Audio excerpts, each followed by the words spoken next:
32 डिग्रियां लेकर विदेश से लौटे थे। 4-4 पीएचडी किया था उन्होंने। 4-4 पीएचडी की डिग्री, 32 ओरिजिनल डिग्री, एक भी डिग्री डॉक्टर अंबेडकर की फेक नहीं थी। आप समझिए, जो आजकल लोग बने हैं वो अपनी डिग्री दिखाते हैं तो पता चला वो भी डिग्री नकली है। और हमारी विश्वविद्यालय की डिग्री है, जिस समय वो फॉन्ट बना ही नहीं था तब भी वो डिग्री बन गई थी। रेलवे स्टेशन पर चाय बेचना मेरे लिए कोई शर्म की बात नहीं है, उसके लिए हम आपको बधाई देते कि आपने मेहनत करके गुजारा किया। लेकिन अगले ही पल बोल दिया कि 35 साल भीख मांगे। मैं याद कर रहा हूं एक फकीर को, जो जाति क्या होती है आप देखिए, वो कहेंगे कि गर्व से कहो हम हिंदू हैं, जाति नहीं होती हमारे में। लेकिन जब गुजरात के मुख्यमंत्री से आगे बढ़कर के प्रधानमंत्री बनने के लिए चुनाव लड़ने जाएंगे तो बिना किसी से पूछे बताएंगे कि मैं ओबीसी मां का बेटा हूं। आप पहचानिएगा, मैं नाम नहीं लूंगा। 35 साल मैंने भीख मांग के गुजारा किया है। मैं हिंदी साहित्य का विद्यार्थी हूं और मैं एक दूसरे कालखंड को याद करता हूं, आइडिया ऑफ इंडिया उसके बिना संभव ही नहीं था। वो संतों का आंदोलन था जिसमें कबीर, रविदास, पलटू दादू, भीखा, बुल्ले शाह, बाबा फरीद थे। और एक तरफ कोई कविता लिख रहा था कि मांग के खइबो मस्जिद में सोइबो, तो दूसरी तरफ हमारे एक संत लिख रहे थे, चाहे वो कबीर हो चाहे रविदास हो, कि हम श्रम करके खाएंगे और भीख मांग करके हम कभी गुजारा नहीं करेंगे। श्रम करने वाले लोगों की विरासत है आइडिया ऑफ इंडिया। कबीर साहब श्रम करते थे, परिवार में रहते थे। कबीर साहब ने अपनी पत्नी को नहीं छोड़ा था, फिर भी महान बन गए। रविदास जी ने अपनी पत्नी नहीं छोड़ा, श्रम किए, घर में रहे, महान है, याद किए जाएंगे। पलटू दादू, भीखा, बुल्ले शाह, बाबा फरीद, आप पूरा संतों का आंदोलन देखिए। घर में रहे, श्रम किया, मेहनत किया और फिर भी एक ऐसा विचार देकर के गए कि आज भी आप आइडिया ऑफ इंडिया में से इन लोगों को हटा दीजिए तो ये मुल्क कभी ऐसा बन ही नहीं पाएगा। उन्हें कभी नहीं कहना पड़ा कि मैं अपना घर बार, पत्नी, सब कुछ देश के लिए छोड़ दिया है। 35 साल भीख मांगना कोई गर्व की बात है कि शर्म की बात है? रेलवे स्टेशन पर चाय बेचना मेरे लिए कोई शर्म की बात नहीं है, उसके लिए हम आपको बधाई देते कि आपने मेहनत करके गुजारा किया। लेकिन अगले ही पल बोल दिया कि 35 साल भीख मांगे।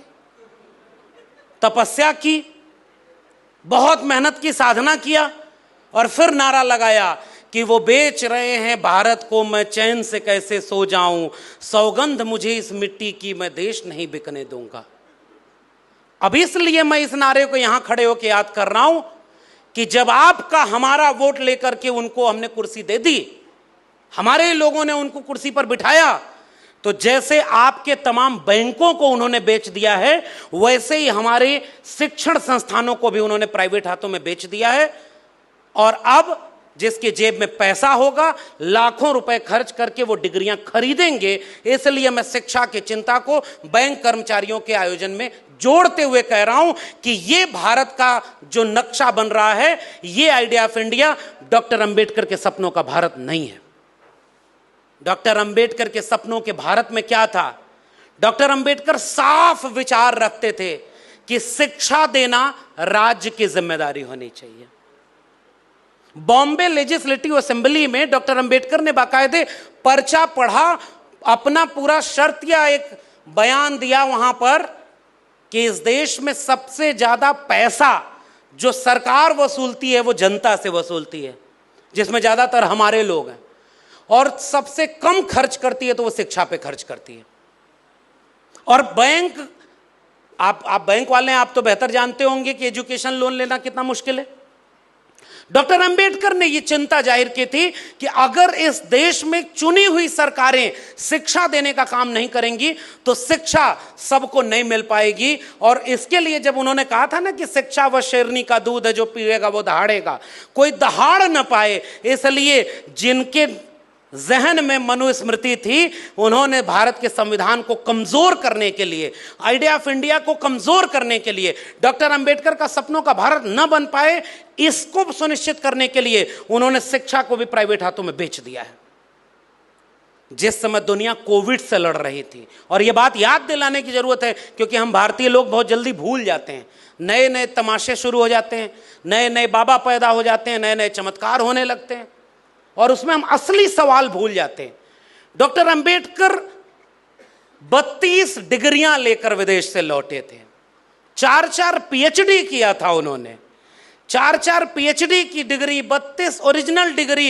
एक भी डिग्री डॉक्टर अंबेडकर की फेक नहीं थी। आप समझिए, जो आजकल लोग बने हैं वो अपनी डिग्री दिखाते हैं तो पता चला वो भी डिग्री नकली है।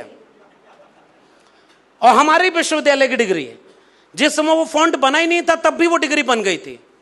लेकिन डॉक्टर अंबेडकर के पास ओरिजिनल डिग्री थी, हुनर था। स्कूल में पढ़ने गए तो स्कूल से बाहर बिठा दिया। उन्हें शिक्षा तक मिलना नहीं नसीब हुआ, लेकिन फिर भी अपने हुनर से जब पढ़ाई की, विदेश से लौटे। और मैं गया हूं उस जगह पर, गुजरात का वडोदरा जिले का सयाजी बाग, जो अब संकल्प भूमि के नाम से जाना जाता है। डॉक्टर अंबेडकर जब वहां अपनी शर्त के मुताबिक नौकरी करने गए, अफसर रैंक पर थे, चपरासी फाइल फेंक कर देता था, पानी पीने को नहीं देता था। उतना अपमान, जलालत। डॉक्टर अंबेडकर उस जगह पर लौट कर आए और रोए। उनके पास तो सारी ओरिजिनल डिग्रियां थी। देखते कि इस देश में इतना बड़ा अपमान एक पढ़े लिखे शख्स के साथ हो सकता है तो ये देश रहने लायक नहीं है, विदेश चले गए होते। अच्छी डिग्री लेकर के गए थे, अच्छी नौकरी पाते, एक अच्छे पिता, एक अच्छे पति, एक अच्छे नागरिक हो जाते। लेकिन रोने के बाद डॉक्टर अंबेडकर ने वही संकल्प लिया कि मैं इसी मुल्क में रहूंगा, और जब मैं इतना पढ़ा लिखा हूं, मेरे साथ इतना अपमान है, तो मेरे लोगों के साथ कितना अपमान होगा। उन्होंने वही संकल्प लिया कि जब तक इस देश में मैं बराबरी का समाज नहीं बना देता, इस जाति व्यवस्था के खिलाफ आंदोलन पूरे देश में नहीं खड़ा कर देता, तब तक मैं चैन से नहीं बैठूंगा। और आज भी वो जगह संकल्प भूमि के नाम से याद की जाती है। और इसलिए मैं कहता हूं डॉक्टर अंबेडकर हमारे नायक हैं। उन्होंने भागना कबूल नहीं किया, जो सबसे बड़ी मुश्किल थी उससे सीधे टकराना कबूल किया।